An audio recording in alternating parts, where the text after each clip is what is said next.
Microbiología de alimentos. El pan.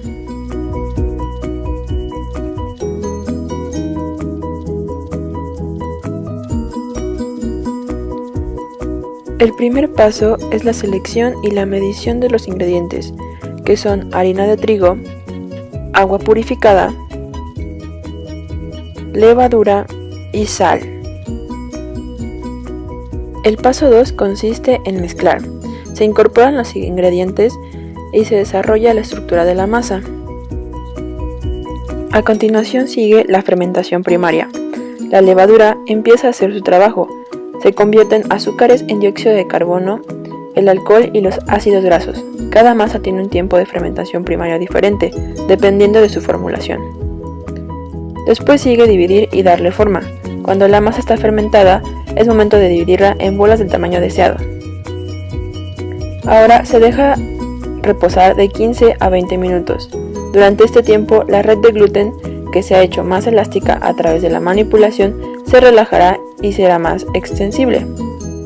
Después de este tiempo, se le da forma a los panes según el tipo de pan a elaborar, bolas, alargados, trenzados, y se llegan a hacer punciones o cortes que tienen una función decorativa, pero además permite que la masa elimine correctamente el gas de dióxido de carbono que se acumula durante la fermentación y que se expande con el calor del horno.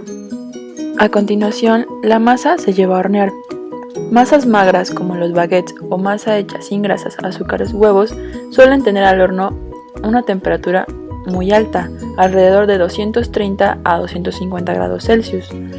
Los panes enriquecidos, brioche, jalá, panes dulces, se cuecen al horno alrededor de 180 a 200 grados Celsius. Una vez que el pan está fuera del horno, todavía está lleno con exceso de humedad y dióxido de carbono. Necesita tiempo para enfriarse de manera que la humedad y el gas se disipen. Microorganismos utilizados en el proceso de elaboración y las condiciones óptimas para el desarrollo y el momento de su incorporación. Para el pan blanco, la especie de levadura es Saccharomyces cerevisiae, aunque se utilizan también otros microorganismos para influir en el aroma y el sabor del pan. Para el pan salt rising no se utilizan levaduras, se ocupa Clostridium perfringens y Bacillus cereus.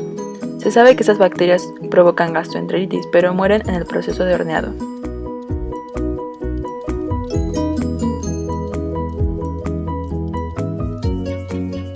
Moho aspergillus. Esta bacteria comúnmente crece en quesos, fruta podrida y pan.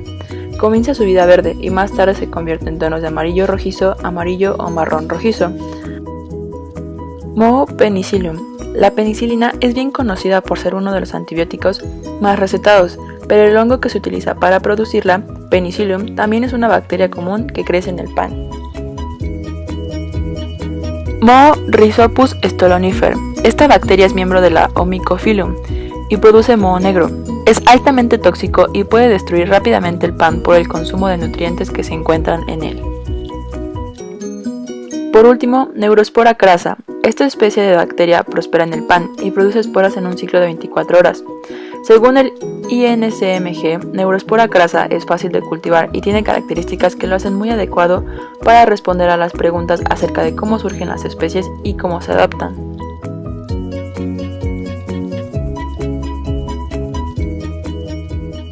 Aspergillus niger es un hongo que produce un moho negro. Es la especie más abundante en la naturaleza. Se produce por medio de esporas y su desarrollo depende de las condiciones de humedad o de actividad de agua. Rhizopus nigricans se caracterizan por formar cigosporas con gruesas paredes de origen sexual y esporangiosporas no nadadoras de origen asexual. El hongo termina degradando la celulosa de la pared de la célula vegetal y con sus hifas avanza intercelularmente viviendo como un saprófito. Este moho no solo afecta a este alimento, sino que también es causante de la podredumbre blanda de frutas y hortalizas frescas, la pudrición en tomates y la decoloración de cereales y granos.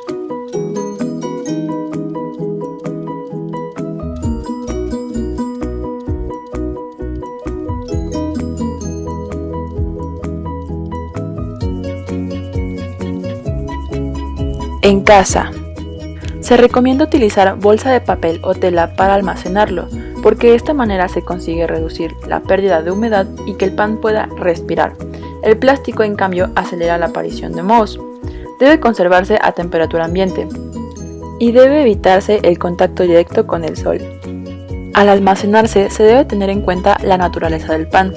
Los panes no grasos de corteza dura deben ser guardados en papel no satinado o bolsas de tela. Los panes blandos y enriquecidos se conserva bien en plástico desde el primer momento. La descongelación de ambos casos debe hacerse durante unas 2 horas a temperatura ambiente, dentro de una bolsa de plástico para evitar lo antes posible su secado. En conclusión, existen distintos tipos de microorganismos que nos ayudarán a elaborar un buen pan. Todo depende del tipo de pan que se desee obtener, ya que para cada tipo de pan o textura existe una variedad de microorganismos que se podrían utilizar y para cada uno de ellos el proceso de producción varía un poco en el tiempo de cocción y temperatura con la que se debe trabajar.